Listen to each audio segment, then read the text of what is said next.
Well, good morning, everybody. This is Richard Bunch, and I am so excited about coming back to Madison. I'll be there this coming Thursday, and I really look forward to the weekend, being with prayer chaplains, being with friends, and being with each of you on Sunday morning. Not that you're not friends, you're all friends. But I want to start off by telling you the first Christmas joke you'll hear this year. It happened in Madison. And in a shopping mall in Madison, Santa Claus was receiving children so that they could share with him what they wanted for Christmas. And he sat up on his chair. All of a sudden, when the next child got out of his lap, up ran a 20-year-old woman and sat in his lap. And he said, Well, uh, uh, uh, what can I get you for Christmas, young lady? And she said, Well, Santa Claus, I want my mother to get a really special gift, and I'd like for you to bring it to her. Oh, he said, Well, I'll be glad to take care of your mother and bring her a gift. What is it that she wants? She said, Well, I want her to have this gift. It's very special, and I want her to be able to rejoice in this gift. And he said, Okay, then what is it I need to bring her? She said, A new son in law. So, anyway, it might not be your best Christmas joke, but it'll get better during the holidays as we move along. So again, this morning we have the opportunity of talking about rebirthing the Christ consciousness. Rebirthing the Christ consciousness. I have remembered Christmas with excitement pretty much all my life. My first remembrance of Christmas, as far as I know, is when I was just beginning the fourth grade.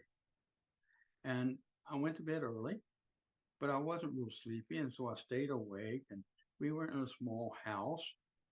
My bedroom came off of the living room, and all of a sudden I heard some commotion, and I heard my dad doing something, and I couldn't quite tell what it was. And then I heard a choo-choo train, and my dad was playing with my new choo-choo train. It was in that instance that I knew my dad and my mom were Santa Claus. That there really was no such thing as Santa Claus, except in consciousness. You know, through the years, I have continued to be really excited about Christmas and the holiday season, mostly because it commemorates and renews in me an understanding of who and what I am. And that as I have that rebirthing, if you would, of the Christ consciousness, that I'm able to set my intention for the upcoming year to grow in that consciousness, to use that consciousness to make a difference. And so the first question that comes up is, what is the Christ consciousness? And here is a fairly simple explanation. It is a sense of awareness that you are a spiritual being who is divine mind, divine idea, and divine expression. And when we understand that and know that, we start to live our lives differently. And so, what I want to do is set myself up, if you would, so that I am able to experience that and be reborn into that and be intentional about my desire to grow and evolve in my spiritual journey. It's my spiritual self that I'm talking about. And that is what the opportunity for me of Christmas is really all about. Oh, yes, I enjoy Christmas in a lot of different ways. I enjoy it as a human being. I enjoy it with my family. I enjoy the meals. I enjoy the get together. I enjoy putting up the Christmas tree. I enjoy all those kinds of things about Christmas. And so, in knowing that, though, I also have this intent every Christmas to renew that Christ consciousness that understanding of who and what I am as a spiritual being. And in doing that, what I do is, first of all, I affirm that I am divine mind. You are divine mind. You're not a part of divine mind. You are divine mind itself. And it's through divine mind that we come to understand what it means to be Christed. Oh, the word Christ, don't get confused. I'm not using that from a religious standpoint. I'm using that from a spiritual standpoint. Jesus, Buddha, Allah, all are Christ consciousness, using different words to describe it. But because of our Christian heritage, we do use, in unity, the word Christ consciousness. Now, if we understand divine mind, we understand that it is the power within us that directs with intention what we think about, what we become, how we show up in life, how we show up with friends, how we show up even when life is difficult, even when friends might be difficult, or when there are family issues that we might be going through. It is showing up in that consciousness of the divine mind that we can give direction to ourselves that is healthy during a time when we may want to react, when we may be hurting, when we may be in pain. And so we understand then that through this process of using divine mind, we can direct our brain. Our brain doesn't just think on its own. It has to be programmed to think, and you and I are the programmers. And we can program it based on pain and fear, or we can program it based on faith and understanding. It's up to us. We make that choice, sometimes unconsciously. But what I'm suggesting is we want to make that choice in a conscious manner. The next thing that we look at is this concept of divine ideas. And what is a divine idea? Well, frankly, I don't know. I don't know where it comes from. The only thing I know is it works. That divine mind produces ideas. These ideas are divine in nature. Now, sometimes through our human nature, we use these ideas that are not for the best of ourselves or others. And we live in fear. We live in a desire to get even. We live in a desire of feeling as though we're not enough, feeling less than. It's not the idea that's wrong. It's our understanding of how to use the idea that's gotten out of whack when we're thinking in negative ways.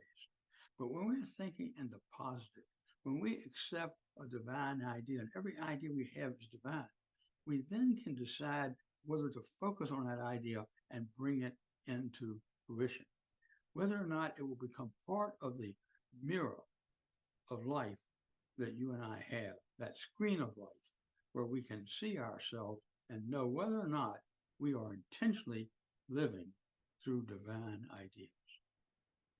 Divine ideas come to us automatically from divine mind. But we have to do something with those ideas to make them come in to manifestation. And that is called divine manifestation. And you can manifest into your world your divine ideas.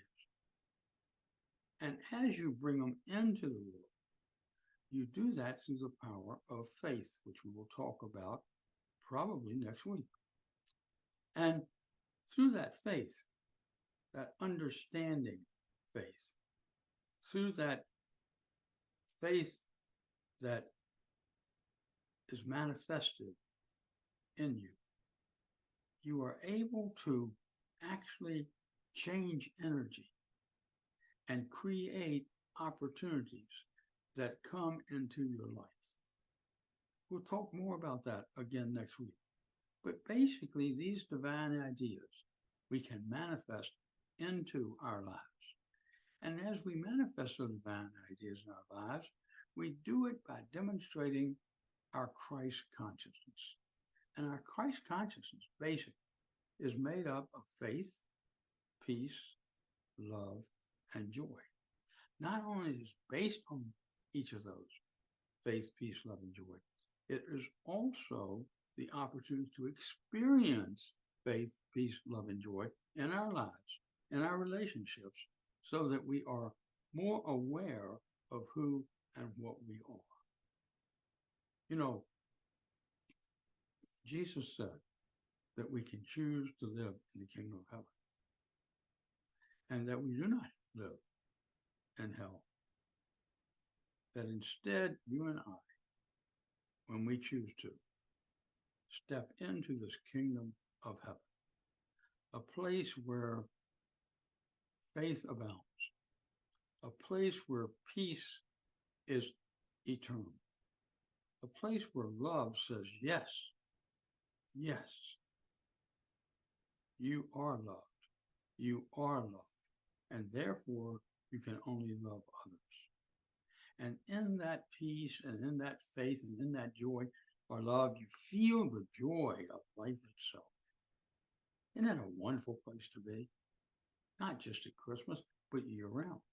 So Christmas really is all about this idea of creating a consciousness that carries you into the new year and through the new year.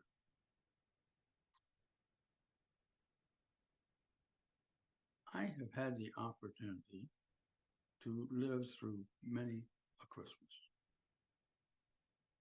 And I can say that in most cases, certainly for the last 25 years, Christmas has set me up to have a year whereby I experience the Christ, I'm aware of the Christ, and I can do the work that's necessary to put the Christ first in my life.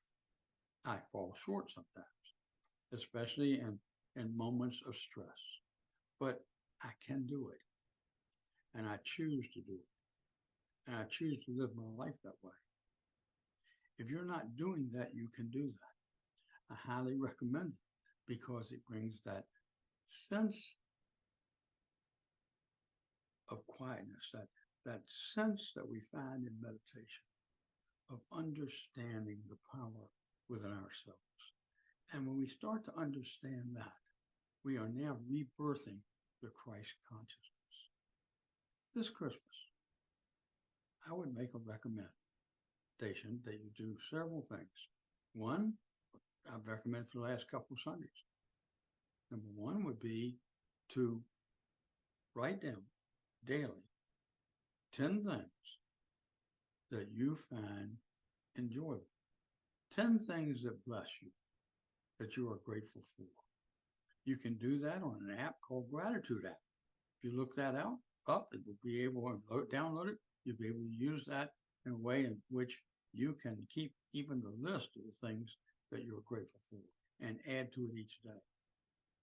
The second thing I would recommend is to go into meditation. It might be a 1-minute meditation, if that's all you can handle, or a 2-minute, or a 5-minute, or 2 hour. It's up to you. But spend time every day in meditation. When you wake up in the morning, close your eyes gently and just feel the peace and the possibilities of a new day. Do the same thing this Christmas. If you don't do that, start it now. And go to the Gratitude app, and it will help you do it more effectively. The other thing is to set intentions. To set intentions that are divine mind, that come from divine mind, those ideas. And set the intention that you're going to bring a given idea into the world, that you're going to birth a new idea because you are rebirthing the consciousness of the Christ within yourself. And then relax. relax during these holidays. I know that can be hard. I know that Christmas can be very stressful. I know it can bring back very tough memories. But decide this year that you want to focus on the memories that are good. Decide this year that you will embrace anything that might be painful and love it. That you will be in charge of your Christmas and you will, during that time, be rebirthing the Christ consciousness in you. Now, let's take a few moments to go into meditation.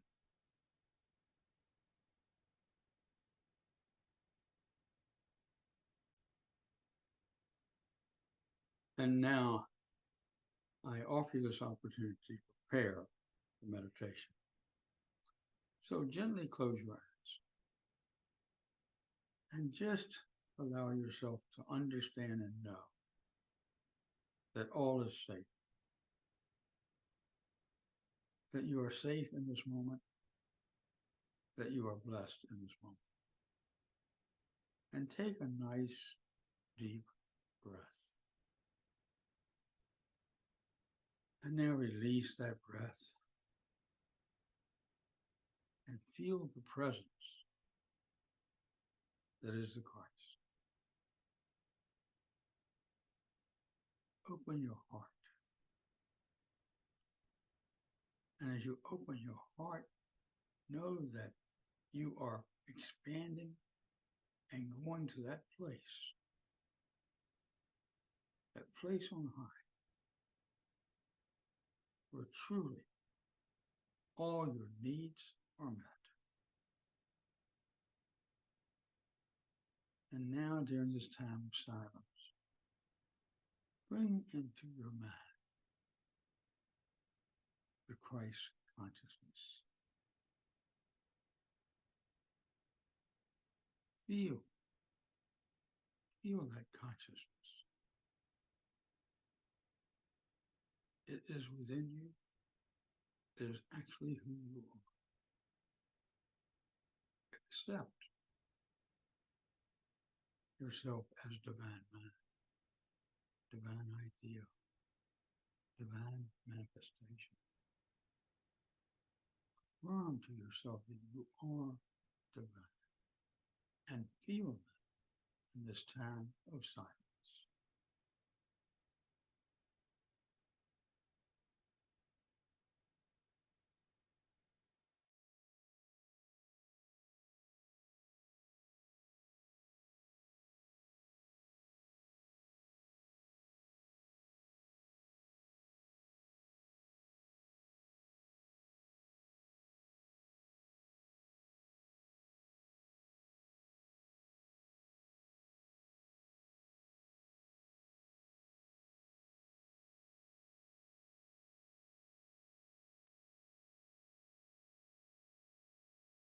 And now, as you come back, remind yourself of who you are. You are. You are a spiritual being.